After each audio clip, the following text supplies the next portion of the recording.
News hour morning ಎಡಿಷನ್ಗೆ ಮತ್ತೆ ಸ್ವಾಗತ. ಹಾವೇರಿಯಿಂದ ಈಶ್ವರಪ್ಪ ಪುತ್ರ ಕಾಂತೇಶ್ಗೆ ಟಿಕೆಟ್ ಮಿಸ್ ಆಗಿದೆ. ಯಡಿಯೂರಪ್ಪ ವಿರುದ್ಧ ಕೆಎಸ್ ಈಶ್ವರಪ್ಪ ಕೆಂಡ ಕಾರಿದ್ದಾರೆ. ಕಾಂತೇಶ್ಗೆ ಟಿಕೆಟ್ ಕೊಡಿಸದೆ ಬಿಎಸ್ವೈ ಮೋಸ ಮಾಡಿದ್ದಾರೆ ಅಂದಿದ್ದಾರೆ. ಕಾಂತೇಶ್ಗೆ ಹಾವೇರಿ ಟಿಕೆಟ್ ಕೊಡಿಸ್ತೀನಿ ಅಂತ ನನಗೆ ಭರವಸೆ ಕೊಟ್ಟಿದ್ರು.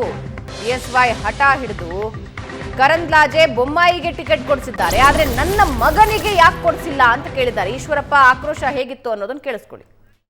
ಹಾವೇರಿ ಲೋಕಸಭಾ ಟಿಕೆಟಿನ ಬಗ್ಗೆ ನಾನು ನನ್ನ ಮಗ ಅವ್ರ ಮನೆಗೆ ಹೋದಾಗ, ಕಾಂತೇಶ್ ಹೋದಾಗ, ನಾನು ಖಂಡಿತ ಲೋಕಸಭಾ ಟಿಕೆಟನ್ನು ಹಾವೇರಿಯಿಂದ ಕಾಂತೇಶಿಗೆ ಕೊಡಿಸ್ತೇನೆ. ಜೊತೆಗೆ ಹಾವೇರಿ ಲೋಕಸಭಾ ಕ್ಷೇತ್ರದಲ್ಲಿ ನಾನೇ ಓಡಾಟ ಮಾಡಿ ಅವನು ಗೆಲ್ಲಿಸ್ತೇನೆ ಅನ್ನೋಂಥ ಮಾತನ್ನು ಹೇಳಿ ಅವನು ಹಾವೇರಿ ಗದಗ ಜಿಲ್ಲೆಗಳಲ್ಲಿ ಸಾಕಷ್ಟು ಸಮಯವನ್ನು ಓಡಾಟ ಮಾಡಿದ್ದ. ಆ ಎಲ್ಲ ಜನರು ಕೂಡ ಅವನು ವಿಶ್ವಾಸ ಗೆಲ್ಲಿದ್ದ. ಆ ಭಾಗದ ಎಲ್ಲ ಸಾಧುಸಂತರು ಕೂಡ, ಮಠಾಧಿಪತಿಗಳು ಕೂಡ ಆಶೀರ್ವಾದ ಮಾಡಿದರು, 100ಕ್ಕೆ 100 ನಾವು ಗೆಲ್ಲಿಸ್ಕೊಡ್ತೀವಿ ಅಂತ.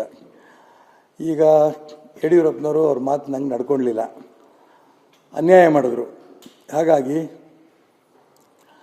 ಈಗ ಶಿವಮೊಗ್ಗ ಲೋಕಸಭಾ ಕ್ಷೇತ್ರದಿಂದ ನನಗೆ ತುಂಬ ಒತ್ತಡ ಬರ್ತಾ ಇದೆ. ನೀವು ನಿಂತ್ಕೊಂಡಿದ್ದೀರಿ, ನಿಂತ್ಕೋಬೇಕು. ಶಿವಮೊಗ್ಗ ಲೋಕಸಭಾ ಕ್ಷೇತ್ರದಿಂದ ಯಡಿಯೂರಪ್ಪನವ್ರ ಮಗನ ವಿರುದ್ಧ ನಿಂತ್ಕೋಬೇಕು, ನಾವು ಗೆಲ್ಲಿಸ್ಬಿಡ್ತೀವಿ ನಾವೆಲ್ಲರೂ ಕೂಡ ಅಂತ ಮಾತುಗಳು ಹೇಳ್ತಾ ಇದ್ದಾರೆ. ನಾನು ನರೇಂದ್ರ ಮೋದಿಯವರ ಅಭಿಮಾನಿ. ನಮ್ಮ ದೇಶದ ವಿಶ್ವದ ನಾಯಕ ನರೇಂದ್ರ ಮೋದಿಯವರು ಮತ್ತೊಮ್ಮೆ ಪ್ರಧಾನಮಂತ್ರಿ ಆಗಬೇಕು ಅಂತ ಅಪೇಕ್ಷೆ ಪಡ್ತಾರೋದ್ರಲ್ಲಿ ನಾನು ಒಬ್ಬ. ಮೋದಿಗೆ ನೀವು ಬೆಂಬಲ ಕೊಡಿ, ಅವ್ರು ಪ್ರಧಾನಮಂತ್ರಿ ಮಾಡೋಕ್ಕೆ ನೀವು ಕೈ ಎತ್ತಿ, ಲೋಕಸಭಾ ಸದಸ್ಯರಾಗಿ, ಈ ಮಾತುಗಳು ಹೇಳ್ತಾ ಇದ್ದಾರೆ. ನನಗೆ ಗೊತ್ತಿಲ್ಲ, ನಾನು ಇನ್ನೂ ಇಂಡಿಪೆಂಡೆಂಟ್ ನಿಲ್ಲಬೇಕು ಬೇಡೋ. ಅವ್ರ ಜೊತೆಗೆ ಒಂದು ಸಭೆ ಮಾಡ್ತಾಯಿದ್ದೀನಿ. ನಾಡಿದ್ದು 15ನೇ ತಾರೀಕು ಶುಕ್ರವಾರ ಸಂಜೆ 5 ಗಂಟೆಗೆ ಶಿವಮೊಗ್ಗದ ಬಣಜಾರ್ ಭವನದಲ್ಲಿ, ಬಾಲರಾಜರ ರಸ್ತೆ ಬಣಜಾರ್ ಭವನದಲ್ಲಿ ಒಂದು ಸಭೆ ಮಾಡ್ತಿದ್ದೇನೆ. ಎಲ್ಲ ಸಮಾಜದ ಪ್ರಮುಖರು, ಎಲ್ಲ ಹಿರಿಯರು, ನಮ್ಮ ಹಿತೈಷಿಗಳು ಎಲ್ಲರೂ ಕೂಡ ಅವತ್ತು ಆ ಸಭೆಯಲ್ಲಿ ಬಂದು ಸೇರ್ತಾ ಇದ್ದಾರೆ. ಅವರೆಲ್ಲರ ಸಲಹೆ ಏನು ಕೊಡ್ತಾರೆ, ಆ ಸಲಹೆ ಮೇಲೆ ನಾನು ಮುಂದಿನ ತೀರ್ಮಾನವನ್ನು ನಾನು ತಗೋತೀನಿ. ಹಾವೇರಿ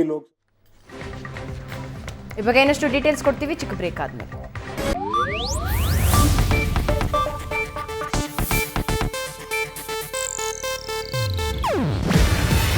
ಇದು ಏಷ್ಯಾನೆಟ್ ನ್ಯೂಸ್ ನೆಟ್ವರ್ಕ್ ಪ್ರಸ್ತುತಿ. ನೀವು ನೋಡ್ತಿದ್ದೀರಾ ಏಷ್ಯಾನೆಟ್ ಸುವರ್ಣ ನ್ಯೂಸ್.